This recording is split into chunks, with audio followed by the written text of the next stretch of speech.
city of Washington, D.C., the capital of the United States.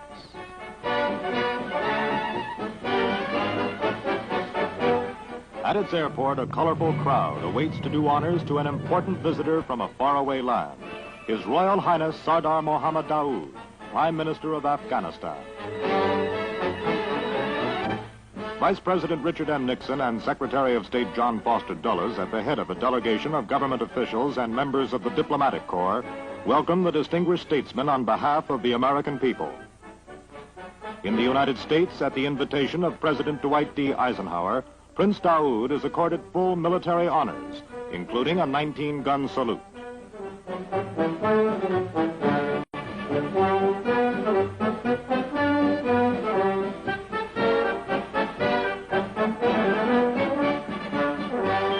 After the review of the Guard of Honor, Mr. Nixon makes a welcoming address.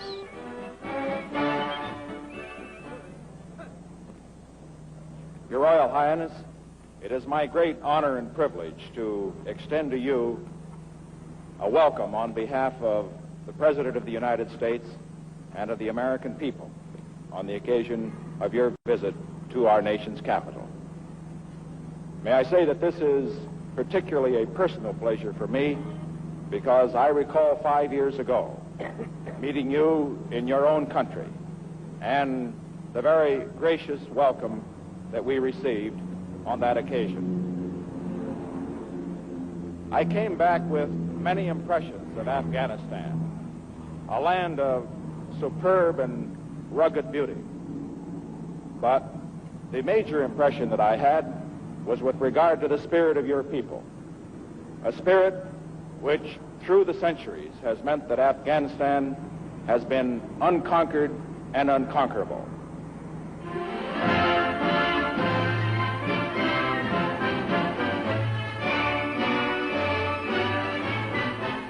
The Vice President escorts the Prime Minister into the city of Washington.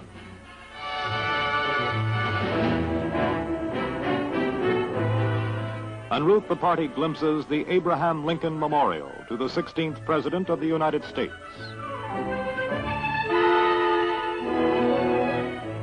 The Jefferson Memorial to the man who wrote his country's Declaration of Independence. The George Washington Monument immortalizing the nation's first president.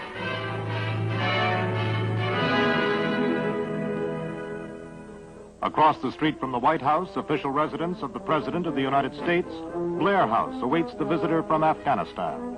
The list of recent notables sheltered here is long and includes King Ibn Saud of Saudi Arabia, Prime Minister Nehru of India, President Garcia of the Philippines, and President Bayar of Turkey.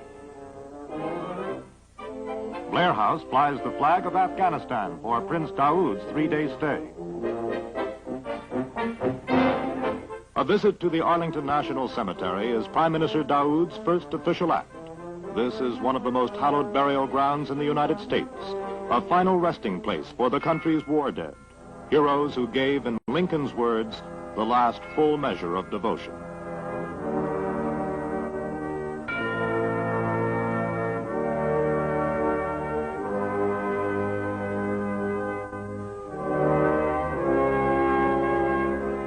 It is also the site of the Tomb of the Unknowns, a shrine to which Prince Daoud brings a floral wreath from the people of Afghanistan.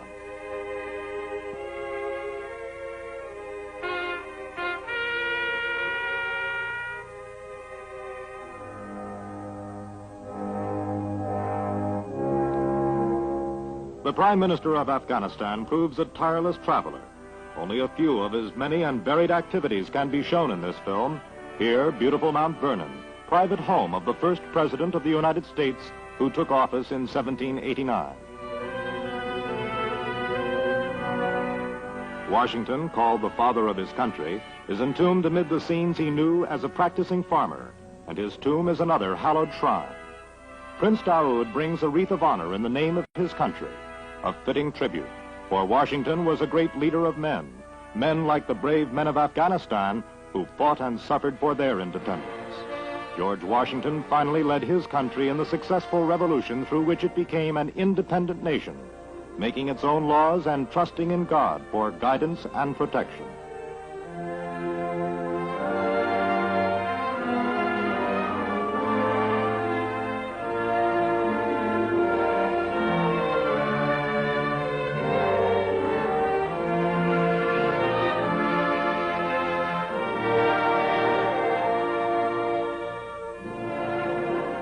An appointment to address the House of Representatives sets the Afghan prince on the road to the Capitol building, the home of the elected lawmakers representing all the 48 states and all the people of the United States. It is an historic occasion. He receives a standing ovation all the way to the rostrum from which he addresses the Congress.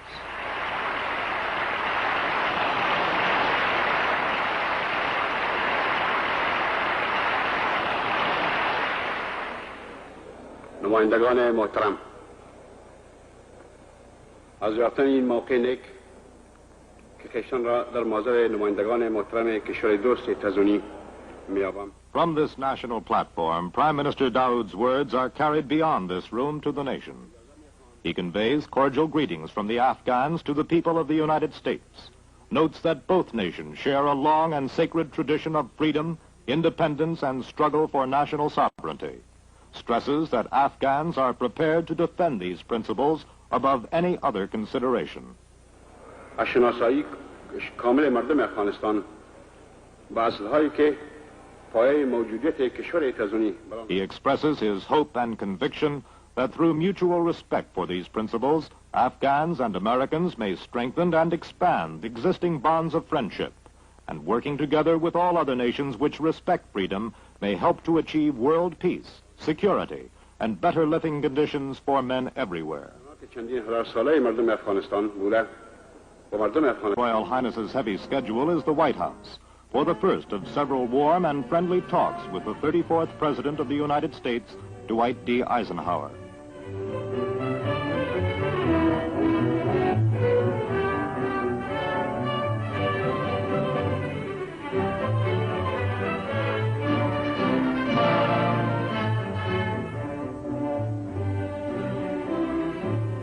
With Prince Daoud on his call on the American chief executive is his country's ambassador to the United States, His Excellency Mohammed Hashim Mawandwal. The meeting results in a joint statement in which the Prime Minister and the President agree that the cooperation already existing in various projects between the two countries will be continued, improved, and expanded as circumstances permit. Secretary of State Dulles escorts the Prime Minister to the State Department for the signing of an Afghanistan-United States cultural agreement, a pact designed to encourage mutual understanding of the intellectual, artistic, scientific, and social lives of the peoples of the two countries.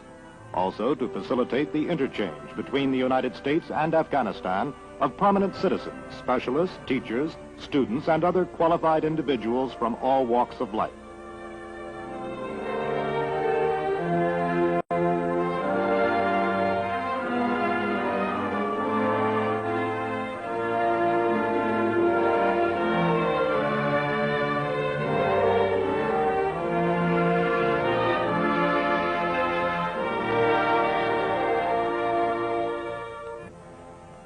Perhaps the world's most complete collection of books from all corners of the world, the Library of Congress is visited by the Prime Minister. Prince Daoud and his party view a selection of Afghan publications in Pashto and Persian.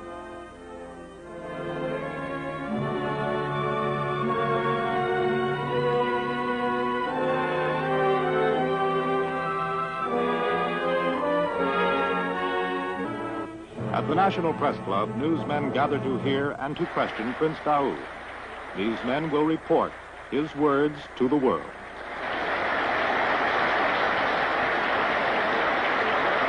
Asid Kamul Aftakar Daram. Wa Dusti Yi Bishtar Wa Mustakani Afghan Hawa Amrikahea Ra Me Kaiham. Gentlemen, the Prime Minister of Afghanistan, His Royal Highness Sardar Mohammed Daoud.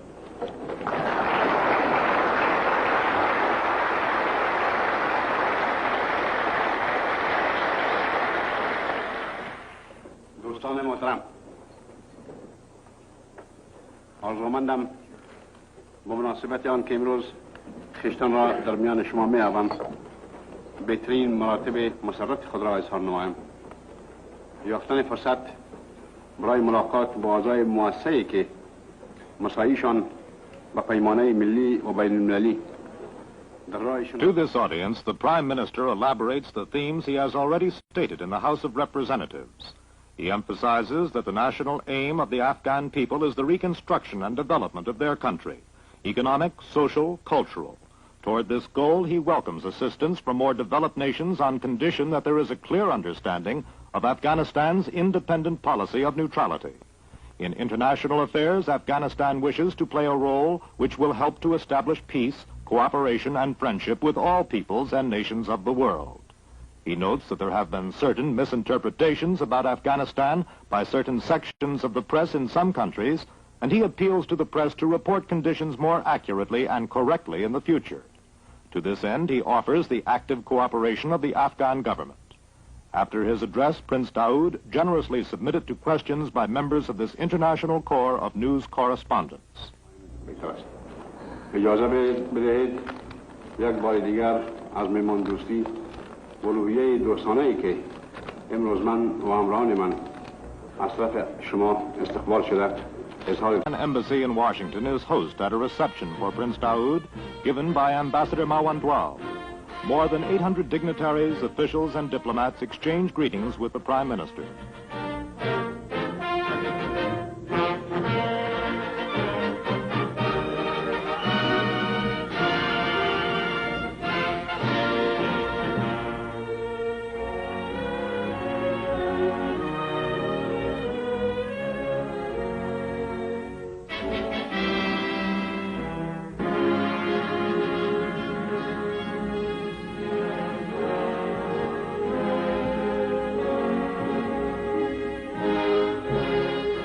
Three crowded days in the national capital over, His Royal Highness is bid adieu at the airport by Vice President Nixon.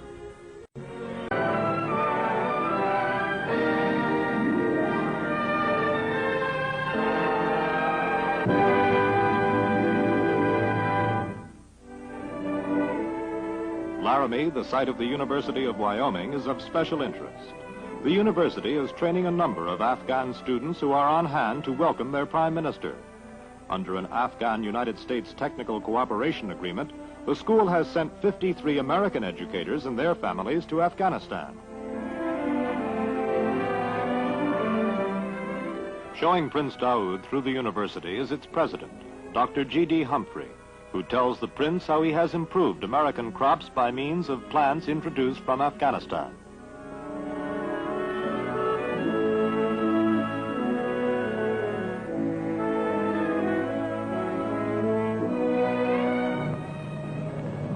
Northwest to Yellowstone National Park, the American Rocky Mountains present what must seem familiar vistas to the gentleman from Kabul.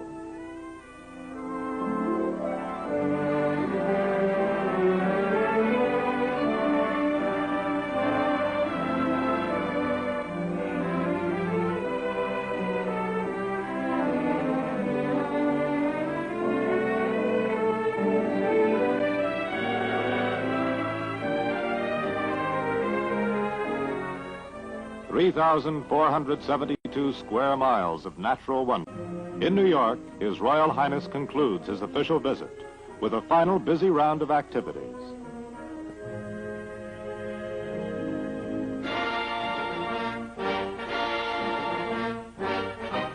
The United Nations headquarters in New York, where man's better nature does prevail. Here a welcoming committee receives the Prime Minister and escorts him to a meeting with Secretary General Dag Hammarskjöld. An international assembly place where dedicated representatives from many of the 81 member states labor together for peace and security.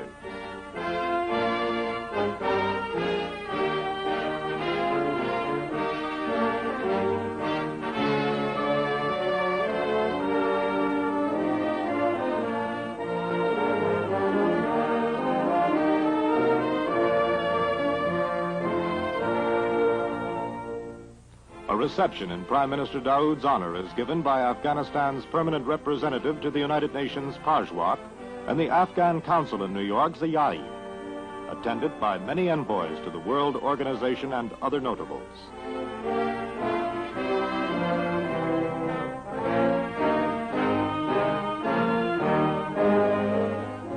Prince Daaud's residence while in New York is the world-famous Waldorf Astoria Hotel.